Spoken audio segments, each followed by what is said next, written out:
Hello everyone, welcome. So my name is Ajay Sharma और आज हम डिस्कस करने वाले हैं बहुत ही इम्पोर्टेंट डिटेल सैनिक स्कूल के बारे में जानकारी आपको मैं प्रोवाइड करवाने वाला हूँ। बहुत सारे बच्चों को कन्फ्यूज़न रहती है, पेरेंट्स को कन्फ्यूज़न रहती है कि किस एज के बच्चे सैनिक स्कूल 6 क्लास या 9th क्लास के लिए अप्लाई कर सकते हैं, फॉर्म कब फिल होते हैं, कौन-कौन से डॉक्यूमेंट रिक्वायर्ड होते हैं, कैसा पेपर आता है, क्वालिफाइंग मार्क्स क्या है। तो अब इन सब चीज़ों के बारे में आज मैं आपको जानकारी देने वाला हूँ। और सबसे बड़ा क्वेश्चन जो अभी चल रहा है कि जो फॉर्म फिल होंगे उसकी न्यू डेट क्या है या वो फॉर्म कब तक फिल होंगे, ये बहुत बड़ा क्वेश्चन है। तो इसकी ये जो क्वेरी है इसका आंसर भी आज आपको दिया जाएगा। ठीक है, तो बने रहें मेरे साथ और जानते हैं कि क्या-क्या चीज़ें रिक्वायर्ड है फॉर्म फिल करने के लिए और कौन सी चीज़ों का आपको ध्यान रखना है फॉर्म फिल करते टाइम। ओके, तो चलिए शुरू करते हैं। सबसे पहले बात करते हैं एलिजिबिलिटी की। इंडियन स्टूडेंट्स यानी कि जिन स्टूडेंट्स की नेशनलिटी इंडिया के हैं जो स्टूडेंट वही इसके अंदर अप्लाई कर सकते हैं। जेंडर की अगर हम बात करें तो बॉयज़ और गर्ल्स दोनों ही सैनिक स्कूल के लिए अप्लाई कर सकते हैं। गर्ल्स के लिए कुछ स्पेसिफिक स्कूल्स हैं, वो स्कूल की जानकारी मैं नेक्स्ट वीडियो में दूंगा। वो टोटल 5 स्कूल्स हैं, उसकी जानकारी आपको नेक्स्ट वीडियो में मिलेगी। तो बॉयज़ और गर्ल्स दोनों ही अप्लाई कर सकते हैं, बट गर्ल्स कुछ स्पेसिफिक स्कूल है उन्हीं के अंदर कर सकती है। ओके, तो ऑल इंडिया सैनिक स्कूल एंट्रेंस एग्ज़ाम जो होता है उसका 6th क्लास का क्या एज लिमिट है, 9th क्लास का क्या एज लिमिट है, उन सब चीज़ों के बारे में अब हम डिस्कस करेंगे। तो जानते हैं कि कौन बच्चे इसके अंदर अप्लाई कर सकते हैं।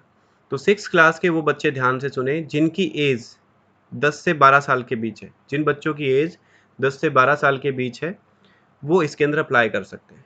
यानी कि जो स्टूडेंट 1 अप्रैल 2009 के बाद और 31st मार्च 2011 से पहले, means the students who are born after 1st April 2009 and before 31st March 2011। तो जिन बच्चों की एज 10 टू 12 है या 10 टू 12 के बीच आती है वो इसके अंदर अप्लाई कर सकते हैं। उनका जन्म 1 अप्रैल के बाद और 31 मार्च से पहले, यानी कि इन इसके बीच में उनकी डेट ऑफ बर्थ आनी चाहिए। अगर उनकी डेट ऑफ बर्थ, आपके बच्चे की डेट ऑफ बर्थ, स्टूडेंट की डेट ऑफ बर्थ इस डेट के बीच में आ रही है तो वो अप्लाई कर सकते हैं। एजुकेशनल क्वालिफिकेशन, क्लास 5th के जो बच्चे हैं वो एलिजिबल है इसके लिए, बट उनकी एज जो है वो ये एज क्राइटेरिया फुलफिल होना चाहिए उसके लिए। ठीक है, नेक्स्ट क्वेश्चन, यानी कि जो 9th क्लास के बच्चे हैं उनकी क्या एज लिमिट होती है। ठीक है, 9th क्लास के जो बच्चे हैं जो 13 से 15 साल के बीच हैं वो अप्लाई कर सकते हैं। जिनकी एज 13 टू 15 ईयर्स है वो अप्लाई कर सकते हैं।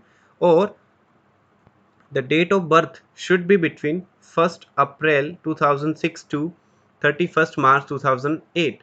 मतलब जिस बच्चे की का जन्म 1 अप्रैल 2006 के बाद और 31 मार्च 2008 से पहले हुआ है वो इसके अंदर अप्लाई कर सकते हैं।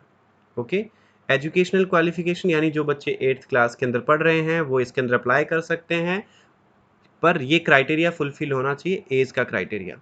अब हम जानेंगे, जैसे मैंने आपको बताया 6th क्लास की एज क्या होनी चाहिए, सभी बच्चों को पता लग गया कि 10 से 12 के बीच होनी चाहिए और 9th क्लास की 13 टू 15 के बीच होनी चाहिए। ये तो एज क्राइटेरिया रहेगा।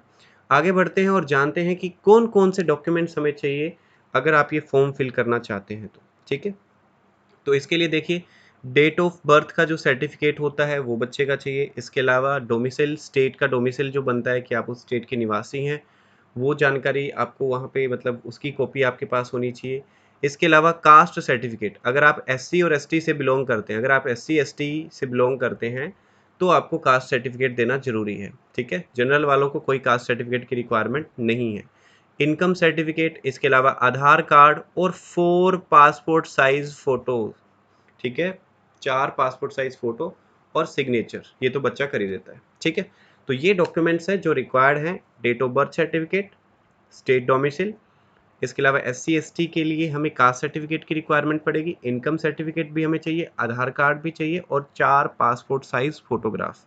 ठीक है, जिन बच्चों का डेट ऑफ बर्थ सर्टिफिकेट नहीं है वो स्कूल से भी उनके लेटर हेड पे लिखवा सकते हैं कि उनकी डेट ऑफ बर्थ क्या है, तो वो अगर सही तरीके से टेस्ट करी हुई होगी तो वो भी चल जाती है। ओके, अब जितने भी मैंने डॉक्यूमेंट्स बताए हैं तो आप फॉर्म की डेट का इंतज़ार ना करें। ये डॉक्यूमेंट्स हमेशा बच्चे की रेडी होनी चाहिए, ताकि कभी भी फॉर्म फिल करना हो तो दिक्कत ना आए। हमेशा रेडी रखो और इनकी स्कैन्ड कॉपी जो होती है, स्कैन्ड कॉपी आप इनकी रखो हमेशा, ठीक है? स्कैन की हुई कॉपी अगर आप रखोगे तो बेनिफिट होगा, जब भी फॉर्म आएगा आप अप्लाई कर पाओगे ऑनलाइन, ठीक है? इनकी कॉपी भी आपको हमेशा आपके पास रखनी चाहिए। तो इनकी कॉपी रखो, साथ में इनको स्कैन करके रखो तो दिक्कत नहीं आएगी आपको। तो ये वाले डॉक्यूमेंट्स है जो चाहिए, आप नोट नोट कर सकते हैं इनको। इसके बाद अब हम बात करेंगे कि इनका पेपर कैसा होता है। इनका जो पेपर होता है वो होता है OMR बेस्ड। अब कुछ बच्चों के माइंड में अभी भी वही क्वेश्चन अटका हुआ है कि जो नया डेट है फॉर्म फिल करने का वो क्या आया हुआ है, उसका अपडेट मैं थोड़ी देर में देने वाला हूँ। ओके, 6 क्लास के लिए नंबर ऑफ क्वेश्चन होते हैं 125 और टोटल मार्क्स होते हैं 300। यानी 6 क्लास का जो पेपर होता है ऑल इंडिया सैनिक स्कूल एंट्रेंस एग्जाम, तो 125 क्वेश्चंस होंगे और 300 मार्क्स का इनका टोटल पेपर रहेगा, ठीक है? तो ये देख सकते हैं आप 6 क्लास के लिए कि मैथ्स के क्वेश्चन आते हैं 50 इंटू 3 यानी कि 150 मार्क्स, और जीके साइंस दोनों मिला के 25 इंटू 2 यानी कि ये क्वेश्चन होते हैं 2 मार्क्स के ईच, और मैथ्स का क्वेश्चन 3 मार्क्स का एक होएगा, ठीक है? तो ऐसे बनते हैं 300 मार्क्स। ओके, ऐसे ही अगर हम बात करें 9th क्लास की, तो वहाँ पर 125 क्वेश्चन आएंगे और 400 मार्क्स का आपका पेपर होगा।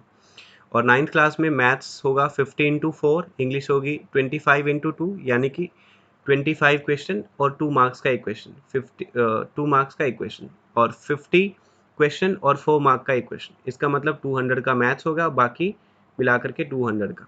ओके, इंटेलिजेंस भी 200 का, इसके अलावा साइंस भी 200 का। क्लियर है? ओके, जिन बच्चों को नहीं पता कि इंटेलिजेंस क्या है, intelligence means reasoning.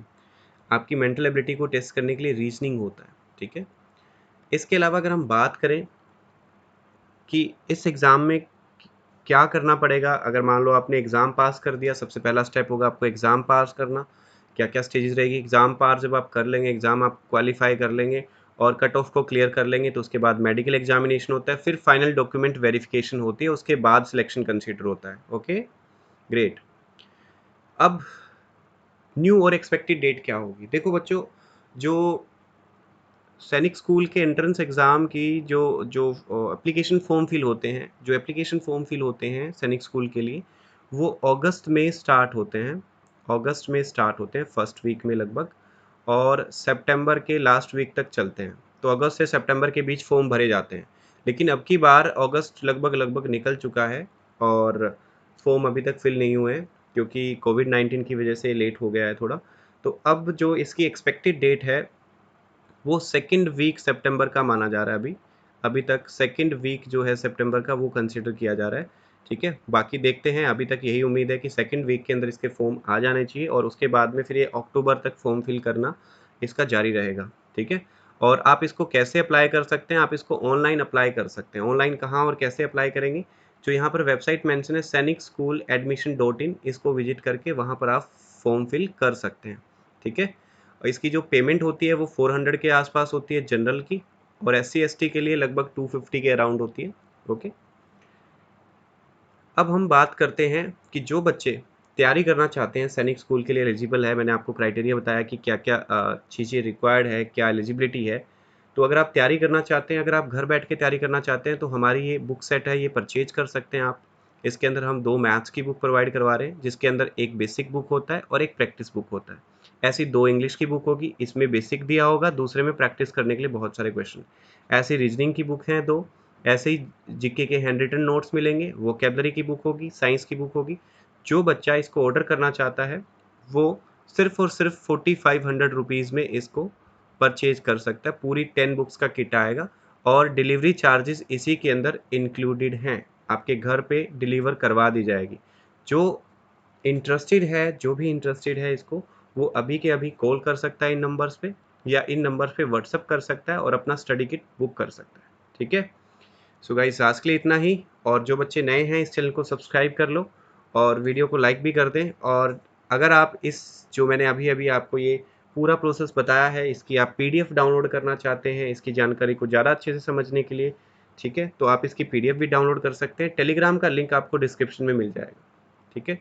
C you in the next class. Thank you so much guys, और फटाफट से शेयर कर दीजिए। और जो भी बच्चा इंटरेस्टेड है, चाहे कोचिंग करना चाहते हैं, ऑनलाइन कोचिंग भी अवेलेबल है, और जो स्टडी किट परचेज करना चाहते हैं वो स्टडी किट भी।